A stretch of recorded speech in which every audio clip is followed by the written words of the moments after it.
Imagine if AOC got to write history books and they said, why do people sneak into America? Oh, climate change. Climate change is different because we have an expiration date. 20 years from now. Climate change was so bad that people were walking from Guatemala to get plane tickets to fly to Michigan. We've got 12 years to turn it around. Yeah. 12 years. For real? Are you sure? Are you sure that happened? Maybe there's other variables? What do you think? My concern is that we are going to be the frog in the pot of boiling water. Hey guys, maybe some of the stops along the way, they only speak Chinese and they have Chinese signs. There's like a concerted effort to get people in from China. Hey, something going on? No, just climate change. We are going to debate and debate and debate and debate. And then when we actually finally pass something, it is a wimpy carbon tax and our kids are doomed. Oh, so simple. So nice to be able to just... Bill Maher and Joe Rogan have teamed up to absolutely roast AOC, and it's as savage as it is hilarious. Remember when commentators called her out for allegedly embellishing parts of her background? That moment sparked a wildfire, and Maher and Rogan were quick to fan the flames. Since then, they've been on a tear, firing off unfiltered truth bombs and sharp jabs without holding back. Their commentary is relentless, raw, and wildly entertaining. If you haven't already, hit that subscribe button and get ready. We're diving straight into the madness.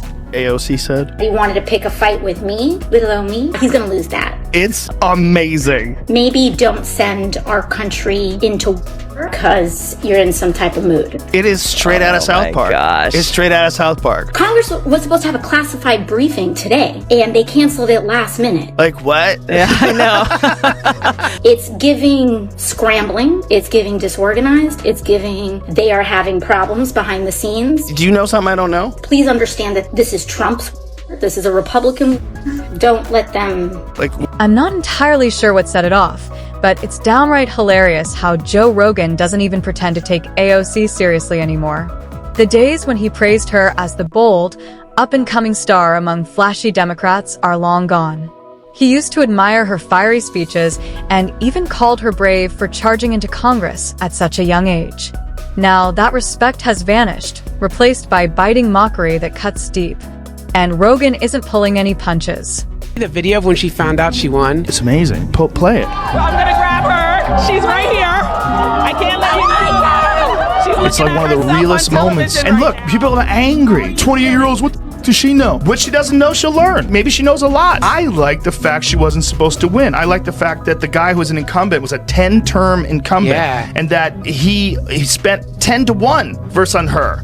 How much money she spent? 10-1. And grassroots got her elected, man. And that can happen. Dude, she's a kid. Yeah, and she's pretty. She's a pretty young 28. Yes, that was Rogan. Once captivated by AOC's meteoric rise to Congress, praising her every move and championing the promise he believed she carried. And he wasn't alone. Millions were drawn in by her story. But when the shine wore off, when that polished image began to crack, and the rehearsed lines lost their spark, Rogan's admiration flipped fast. Compliments turned to cold analysis. Awe gave way to ridicule. Now, he doesn't see a fearless leader. He sees a fraud cloaked in activism, a politician fluent in buzzwords but allergic to real scrutiny. And he's not holding back. On his podcast and beyond, his shots are sharper, funnier, and absolutely ruthless. AOC was on TV the other day doing an interview. One of the biggest issues that we have when it comes to immigration is the fact that we have an undocumented population. She was calling them undocumented people, and the way to do it is to give them a path to citizenship. You can fix that by trying to build a wall, or you can fix that by trying to document people and create a path to citizenship. Well, how about you know who the they are? Because if you're a person from another country, say if you're in Europe, you want to come to America and become an American citizen, this is like a long, lengthy process every year, and you have to prove that you have a skill. There's a reason why you should be here, legally. One of the reasons that our public systems experience wait is because people don't have a documented and reliable path to work and sustain themselves. But if you want to do it illegally, they'll give you money, they'll give you a cell phone. Just like all of our ancestors did, the answer should really be we should make it easier to be legal, documented, and a citizen of the United States of America. There's people in Mexico gone back 4 times that month. So every time he crosses over. Okay, so here's a compilation of AOC saying some of the most outrageous, illogical things imaginable, and honestly, at this point, it's not even surprising. Remember her infamous claim that we could solve climate change in just 12 years? As if global environmental shifts run on a congressional calendar. That's classic AOC. She insists climate change is the main cause of mass migration, casually brushing aside economic collapse, political chaos, and violent regimes like their side notes. Sure, when she first burst onto the scene, young, idealistic, full of fire, you could almost excuse it. But 5 years later, still repeating the same oversimplified lines? That's not idealism. That's ignorance. There's no justification for tossing out feel-good soundbites on issues this complex. If anything, it reveals an unwillingness to evolve, to pause and ask, wait, does this actually make sense? Instead, she doubles down, betting on emotion and drama to mask the missing facts and logic. Spoiler, it doesn't work. Everyday Americans still have the power to organize and fight for their communities, and they can have more say in this country than the richest man in the world. The district now is going to lose 25,000 jobs. Like this up there. Well, one of those things is, we were subsidizing those jobs. So for the city was paying for those jobs. So frankly, if we were willing to give Amazon if we were willing to give away $3 billion for this deal, we could invest those $3 billion in our district ourselves if we wanted to. We could hire out more teachers. We can fix our subways. We can put a lot of people to work for that money if we wanted to. There was no guarantee that those jobs were for the New Yorkers that were here. We were looking at a deal that was not primarily putting the community. That's her signature move. She sounds tough until substance walks into the room. Take her out of her Trump-bashing comfort zone and ask her to talk real policy, and she folds like clockwork. She doesn't thrive in debate. She thrives in echo chambers. The moment she's pressed, the confidence slips, the deflections start, and whatever expertise she had dissolves into vague generalities. She's perfected the art of the performative politician. All drama, no depth. And that's the real issue. When style keeps outrunning substance and the media keeps running interference, we're left with a politician who shines in sound bites but collapses under scrutiny. No wonder Mars joined in. AOC's act is starting to wear thin. Robotic tripods could be vaporizing New Jersey. Democrats would point out how the death lasers were disproportionately affecting low-income communities and people of color, and AOC would tweet, "Stop demonizing the Martian X community." Yep, it's funny, but also painfully accurate. We could have Martians landing in our neighborhoods causing chaos, and Democrats would still go on TV defending them in the name of compassion. And honestly, that's not far from reality. The fallout from unchecked illegal immigration is staggering. Fentanyl flooding communities, trafficking rings multiplying, and law enforcement drowning in one crisis after another. Families are suffering, neighborhoods are unraveling, and yet the loudest voices are busy defending the disaster. Leading that fantasy parade, of course, is AOC, spinning her usual fairy tales while everyday Americans deal with the wreckage. So when Bill Maher joked about aliens tearing through LA while Democrats argued for their rights on CNN, it wasn't much of an exaggeration. At this point, it's not about solving problems, it's political theater. Ideology trumps reality. Common sense gets tossed aside, and in the next clip, you'll see exactly what that looks like when AOC completely misreads a major bill and gets fact-checked hard by Mike Lawler. Congresswoman Alexandria Ocasio-Cortez caught that interview, or at least saw it online, and she wrote, "It's not normal. Lawler voted to make the tax breaks on billionaires permanent while making the no tax on tips, just for those making less than $25K, expire in just 3 years. He's also kicking tipped employees off Medicaid, ACA, that's Obamacare, and clawing back their SNAP." So is she wrong about this bill? Yes, she's entirely wrong. Look, the standard deduction, for instance, which was doubled under the Tax Cuts and Jobs Act, is made permanent. This is a huge tax cut for middle class and lower income families all across this country. Obviously, within this bill, no tax on tips, no tax on overtime, a senior deduction, a child tax credit expansion.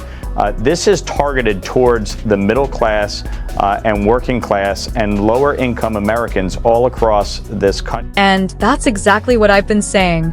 She doesn't even grasp the basics.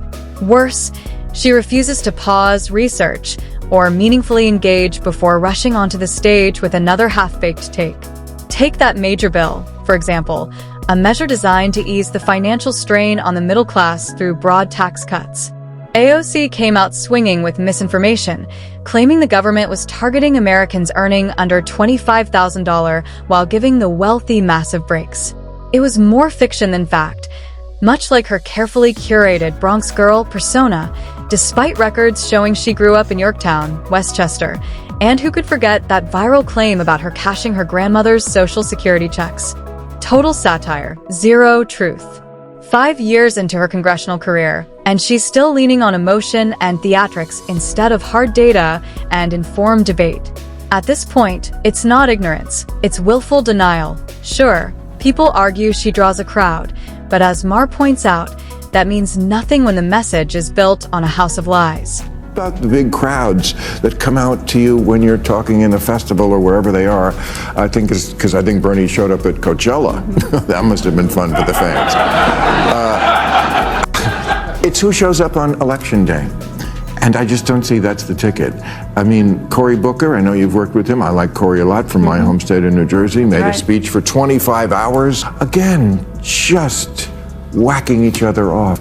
This is just not what's going to get. I've said it over and over. Democrats seriously need to start learning from their mistakes, especially after last year's train wreck. Kamala Harris brought the crowds, the cameras, and the celebrity endorsements from influencers more fluent in TikTok trends than actual policy. And where did it all lead? A brutal, humiliating loss at the polls. They had over $1.5 billion, yes, billion, in campaign funds and still managed to fumble it. Why? Because Kamala Harris, their so-called leader, isn't a leader at all. She's a PR product wrapped in identity politics. All presentation, no backbone, no strategy, no vision. And the worst part? They're still doubling down. Instead of reassessing, the DNC acts like none of it even happened, still clinging to optics and storylines instead of results. If they don't snap out of it soon, 2028 is going to be a painful rerun. Holy sh... He said what? Did you witness the president commit a crime? Is it your testimony today? Yes. And what crime have you witnessed? How much time do I have to go through it? It is simple. You name the crime. Did you watch him steal something? Corruption statutes, RICO and conspiracy. What is it? What is the crime, sir? You asked me to answer the question. I answered the question. No. RICO, you're obviously not familiar with. Corruption Excuse me, sir. Excuse me, sir. Excuse me, sir. The category of crimes that you're then charged You have charges. A long 100 You list. have charges. Please want me to name the exact statute sir, under RICO? Yes. Well, it's funny. In this committee room, there's over 18 All right, sir. I reclaim my lawyers time. that I went to reclaim law my school. time. This one's almost too funny to be real. In full performative mode, AOC tried to score a dramatic gotcha moment on Tony Bobulinski by asking if he had personally witnessed Joe Biden commit a crime. Without missing a beat, Bobulinski calmly said, yes. Not satisfied, AOC pressed him to name the crime, and he did. Corruption and RICO violations. That's when things got downright embarrassing. AOC seemed genuinely unaware that both corruption and racketeering are actual federal crimes. Bobulinski gave her exactly what she asked for, but she either lacked the knowledge or the intellectual honesty to keep up, and that's the real problem.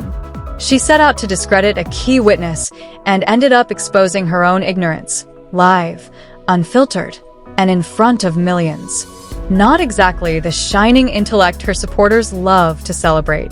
Of the many that you recommended family separation. I recommended zero tolerance. Which includes family separation. The same as is with every U.S. citizen parent gets arrested when they're with a child. Zero tolerance was interpreted as the policy that separated children from their... If I get arrested for DUI and I have a young child in the car, I'm going to be separated. When I was a police officer in New York and I arrested a father for domestic violence, I separated that father from his family. Mr. Holman, with all due respect, legal asylees are not charged with any crime. When you're into the country illegally, it's violation 8 United States Code 1325. Seeking asylum is legal. If you want to seek asylum and go through the port of entry, do it the legal way.